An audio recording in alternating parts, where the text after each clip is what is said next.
Les sentiments qui m'habitent, c'est un sentiment d'une grande joie, d'une grande allégresse de voir que le Seigneur m'a accompagné pendant 15 ans durant.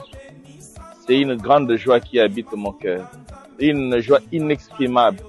Et s'il faut vraiment l'exprimer, c'est dans une action de grâce que je compte vraiment faire le 31 juillet. Bien d'événements depuis mon enfance a suscité, a boosté les désirs de servir le Seigneur, de répondre à cet appel. Et moi, je suis né à Kintambo, né et grandi à Kintambo. Il y avait pas mal d'événements dans ma paroisse d'origine Saint-François-des-Salles. Surtout, j'étais beaucoup plus marqué par certains prêtres, certains curés. Je peux même citer l'abbé Célestin Kapombe, l'abbé Nzita, l'abbé Noël Ndungu, des curés qui m'ont marqué vraiment dans mon enfance. Et c'est ce qui a fait que je réponde à ces désirs ou à cet appel des dieux de devenir prêtre. Ah, les souvenirs, il y en a nombreux. Je ne sais pas dire exactement quels souvenirs, mais le plus marquant, c'est les jours où je suis devenu prêtre. Ah, ça, c'est vraiment un jour que je ne peux oublier. Les jours où je suis devenu prêtre, le 31 juillet 2011, c'est le plus beau jour, c'est le plus grand jour de ma vie. Ah, ça, je ne peux que retenir ça comme un grand souvenir de ma vie, le fait de devenir prêtre le 31 juillet 2011. Les épreuves les plus marquantes de ma vie, c'est à chaque fois que je me sens incompris. À chaque fois que je me sens incompris, à chaque fois que je me sens compris de travers, à travers ce que je peux faire comme apostolat, comme pastoral, ça me touche beaucoup. Et ça consiste pour moi les quelques épreuves de ma vie de prêtre. Maintenant, c'est là que je découvre la grâce de Dieu.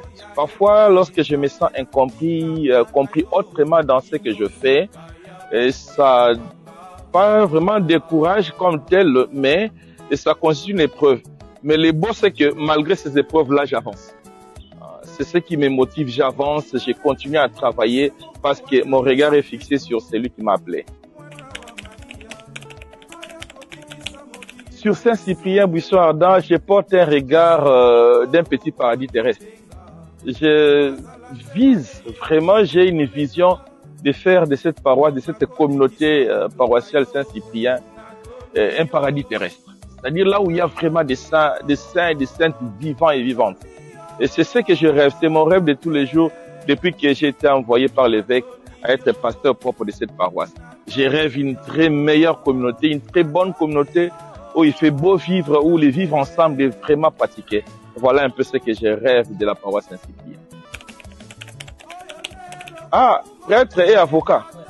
Ah, je considère cela comme deux missions que j'ai reçues de la part du Seigneur. Il m'a d'abord appelé comme prêtre et après il m'appelle quand même comme avocat.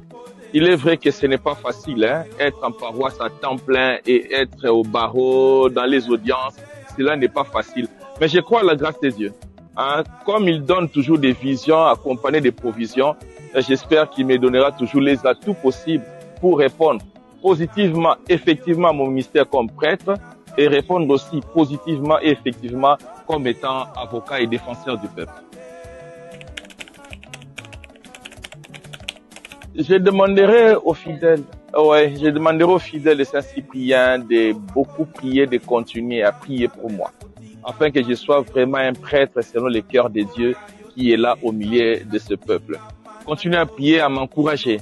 Et n'hésitez pas, si jamais il y a des failles, si jamais il y a des erreurs, on est humain au-delà de tout, n'hésitez pas de nous approcher et de nous prodiguer des conseils pour que malgré les vicissitudes qu'on peut rencontrer, mais qu'on avance quand même ensemble dans la prière et dans la vie de l'Église.